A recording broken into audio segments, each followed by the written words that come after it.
Bismillahirrahmanirrahim. Assalamualaikum warahmatullahi wabarakatuh. Bagaimana kabar Ananda semua? Semoga kalian tetap semangat dalam proses pembelajaran selama daring ini. Alhamdulillah, kalian bertemu kembali dengan Bu Sri dalam pembelajaran tematik IPA.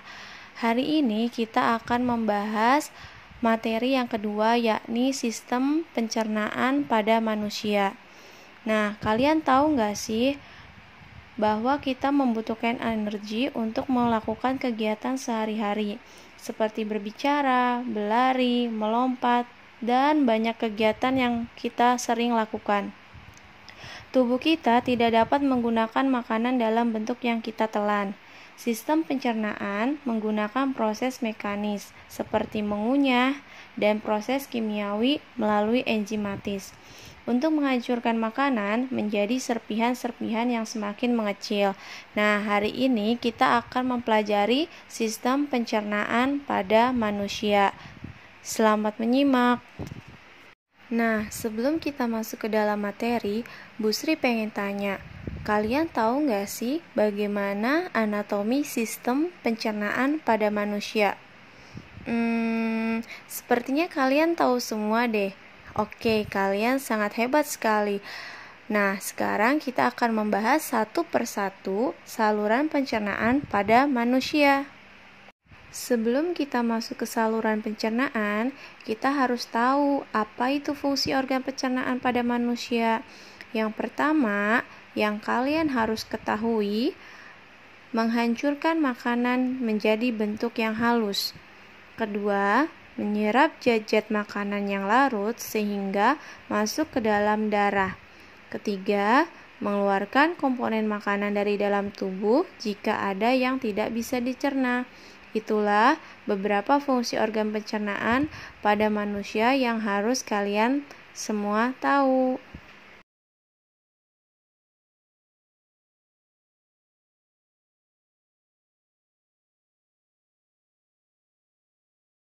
Baiklah Ananda semua, sekarang kita akan membahas mengenai saluran pencernaan.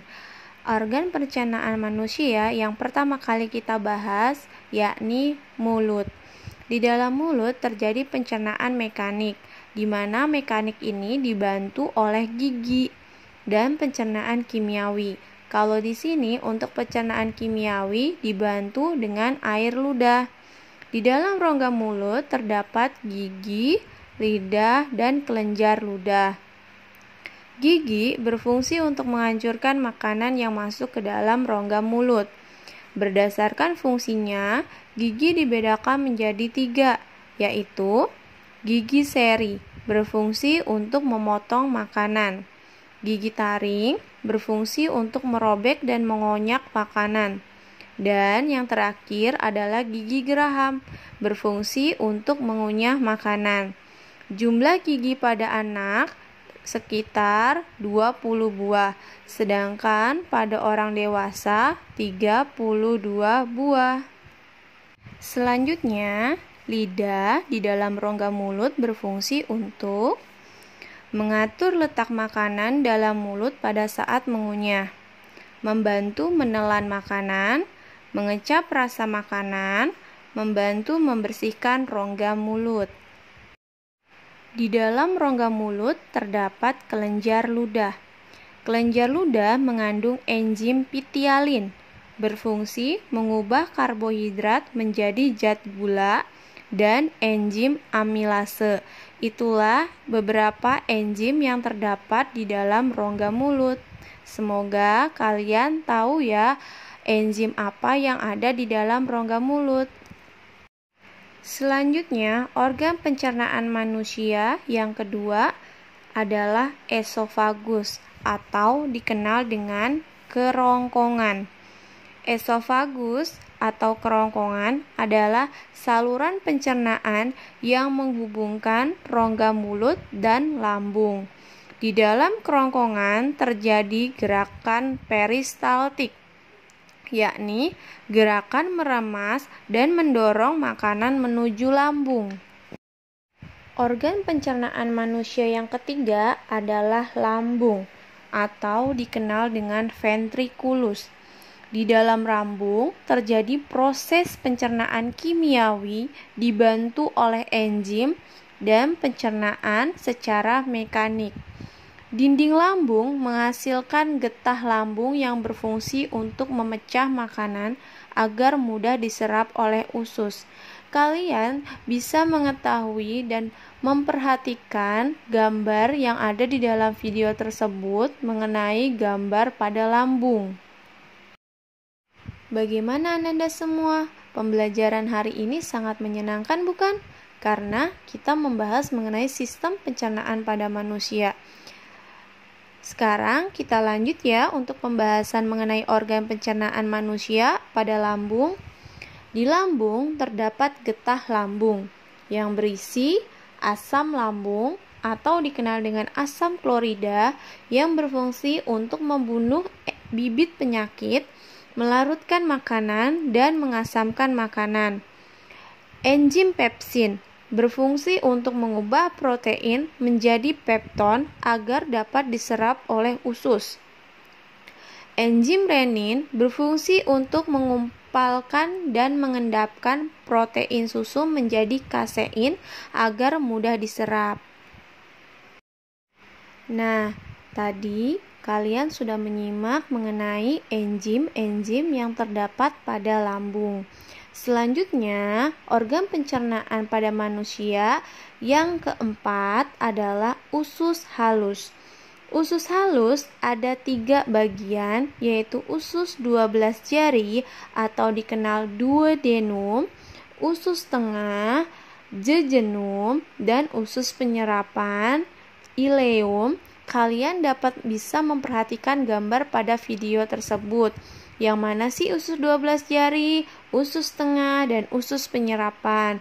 Nah, di dalam usus halus terdapat beberapa enzim yang kalian perlu ketahui. Yang pertama ada enzim disakarase, berfungsi untuk mengubah disakarida menjadi glukosa.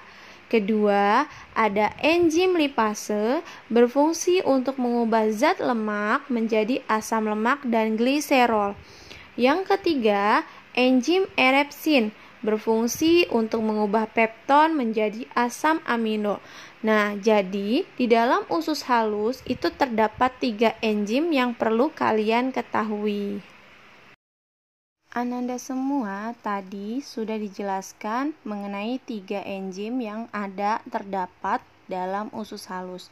Selanjutnya, di dalam pankreas juga menghasilkan 3 enzim, yakni pertama enzim tripsin, berfungsi untuk mengubah protein menjadi asam amino. Kedua, enzim amilase, yakni untuk mengubah zat tepung amilum menjadi zat gula. Yang ketiga adalah enzim lipase, berfungsi untuk mengubah lemak menjadi asam lemak. Ketiga tersebut adalah enzim yang terdapat di dalam pankreas. Selanjutnya, organ pencernaan manusia yang terakhir adalah usus besar atau dikenal dengan kolon. Usus besar berfungsi untuk mengatur kadar air dalam sisa makanan atau feses, melepaskan garam-garam yang berlebihan dalam darah, menyimpan sementara sisa makanan sebelum dikeluarkan melalui anus. Nah, kalian bisa melihat gambar mengenai usus besar atau dikenal dengan kolon.